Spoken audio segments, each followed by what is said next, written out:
30 seconds and counting. Ignition sequence start. 3, 2, 1. Liftoff. We have a liftoff. I've been asked to speak on a few panels coming up, and it occurred to me, I really, really want to get closer to be sure I understand what the public and people in the industry think about space access. It's 2 years ago, nobody was going to space, right? Now everybody's going to space, everybody. So, I want to know, I'm dying to get your thoughts. You've got music in your background, you're very diverse, and you ended up in aerospace. What got you started in the love of space and then your path to aerospace? So I was born in Boone, so very small town in North Carolina. And my dad's job moved us to Florida when I was 4.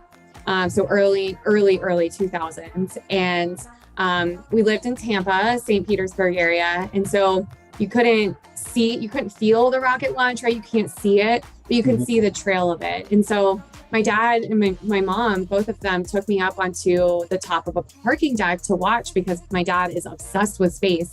And I was in such awe that we could see like this giant rocket sending humans to space on the space shuttle that far away from it. And I just was so amazed by it. And so I looked up at my parents and I said, I want to be an astronaut.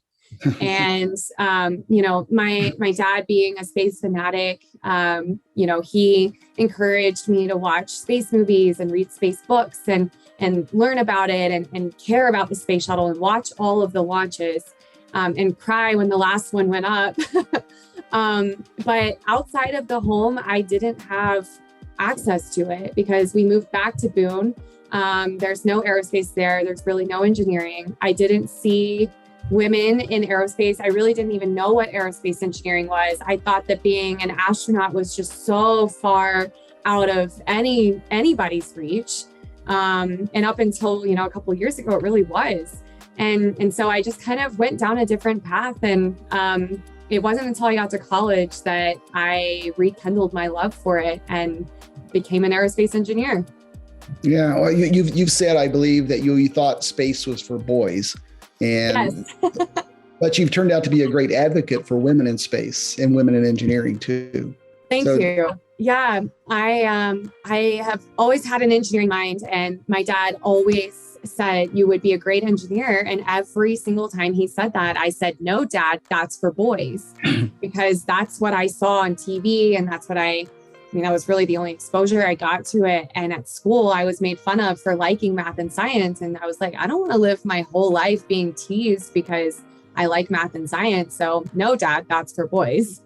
What do you tell people now if they ask you to describe what is passion in your life? How do you describe and tell them what drives you today? So I think it's twofold. So one, with my career in the space industry, it's really that space is a great proving ground for everything that we have here on Earth, but we can hopefully do it better in space. And I really, really care about human space exploration, whether that be working on Orion, like I got the opportunity to, or enabling on-orbit refueling to help us go further into the solar system.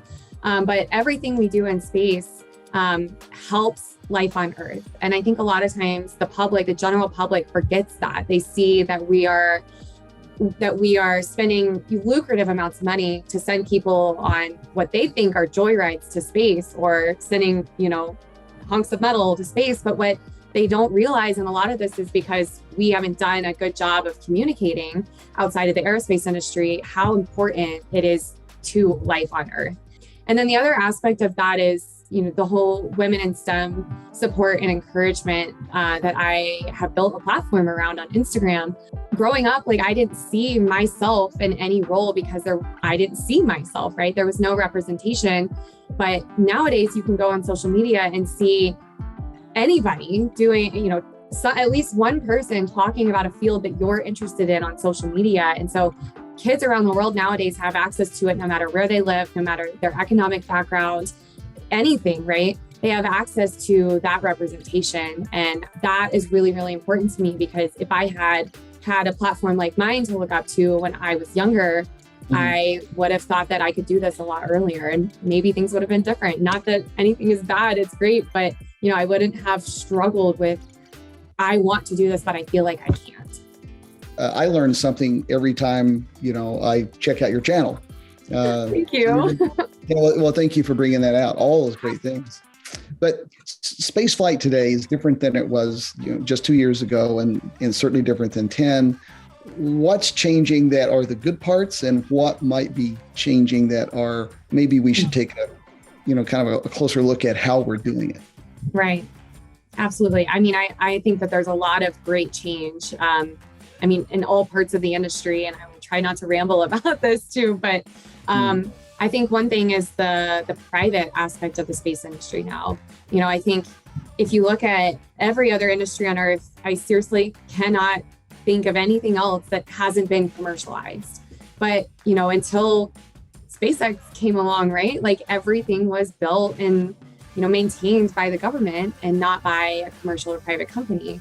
And that commercialization, that privatization brings in a lot of innovation and competition and healthy competition, new partnerships, new jobs, a bigger economy that has really, really caused the boom in our space industry in the last just couple of years, right? Now we're building gas stations in space, right? We're building out that infrastructure that we've never had before, which is going to enable new missions and never before thought of possibilities for what we can do in space. And then, lastly, with the human aspect of it, right? Like we're finally going back to the moon.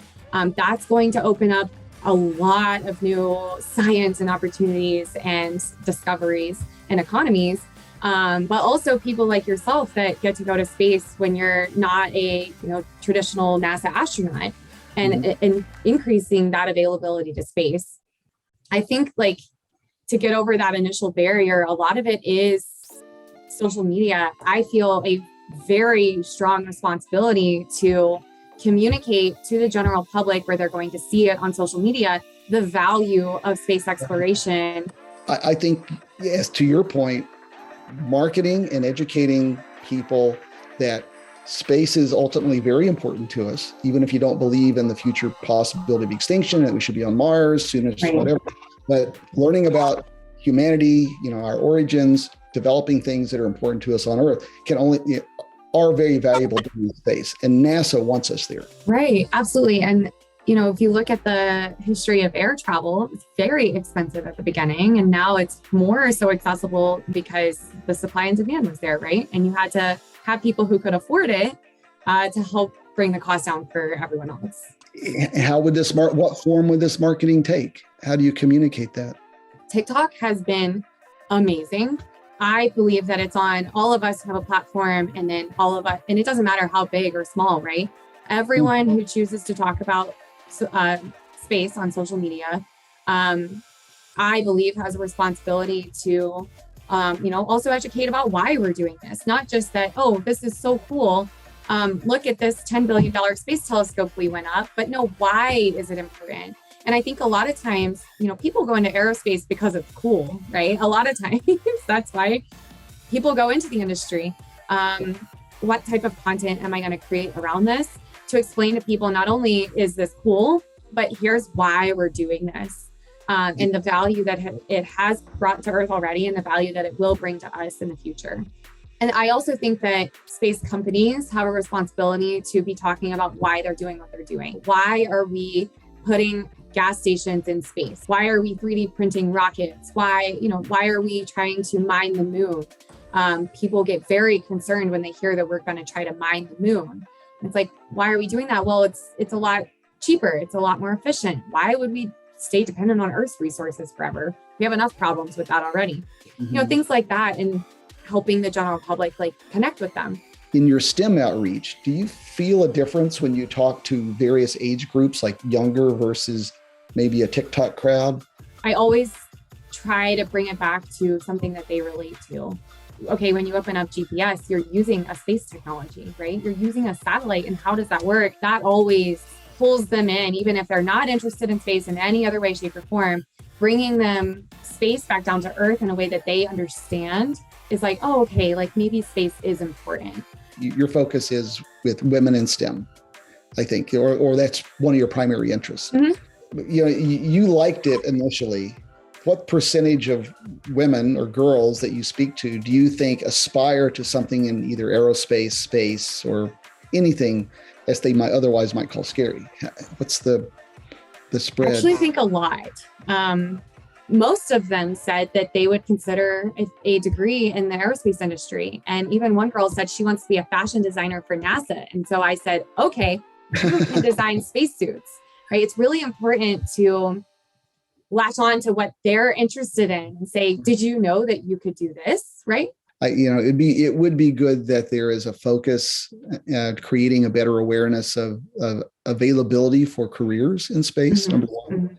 So what advice would you have for me then going forward of how to tell people when they ask me what I'm doing and how and why and what's going on in space? Now I believe it's more about education of access. So how would we approach that? How would you guide me to that? Oh, that's hard. Because I've obviously never That's been. why I called you, Camille. Oh my gosh. I mean, I think it depends on the audience, right? But educating about, just being honest about what you're doing and telling your story. Why are you going and what this means to you in a way that is relatable to other people? But also that like you funding a flight for yourself and going up there, one is helping open that Leo economy. And then eventually the Leo economy will open up the moon economy and, kind of comparing it back to how air travel was luxury at first. So space travel is going to be luxury. It's very expensive to get there. But, the more we can enable people that have the means to go right now, we'll enable it for other people in the future. We talk a lot about the overview effect. It's really important for people to go up and feel that overview effect. It's something that we can't experience. None of us here on Earth that have never been to space will ever experienced it.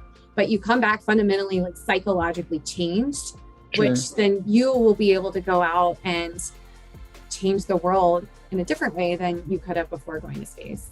Yeah, I want to show you something. Okay. Because this has been with me forever. I painted this when I was 10. 10? Yeah. That looks like a professional. I was looking at it. I was admiring it. I was a pro when I was 10. I love that. But that's why I go to space. And while I go, I want to do something valuable or important. So let's find some good science. But I want to come back and tell people about it. Because I remember when I was 10, when I painted this, I was very, very focused on that.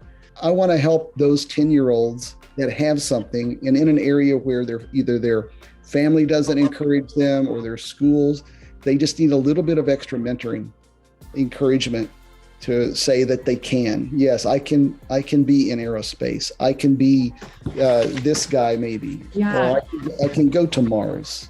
I mean, thank you so much for caring enough to have an hour-long conversation with me so that you're, more equipped to go out. Hopefully, I don't know how much value I provided, but more equipped to go out and talk about what you're doing and why it's important. Well, you're in the industry, and that was key to me, that you see it in a way that I think agree with as well, is that access is important. In 5 years or 10 years, if we've improved access, improved demand, then more things will come. But it's awesome that, we're living through this time. It's painful. It's a learning experience, but looking back, in 10 years from now, I hope that you're able to look back and say, I helped do that. And, my money went towards something good by enabling it for everybody else in the future. Sure. Awesome. Thank you. Thank you very, very much. Thank you. This was a great conversation. Well, good luck to you, Camille. Thank you so much. I hope to meet in person soon. And if you have any other questions for me, don't hesitate to reach out. Yeah, for sure. I'll stay in touch for sure. Thank you, John. Bye. Mm-hmm.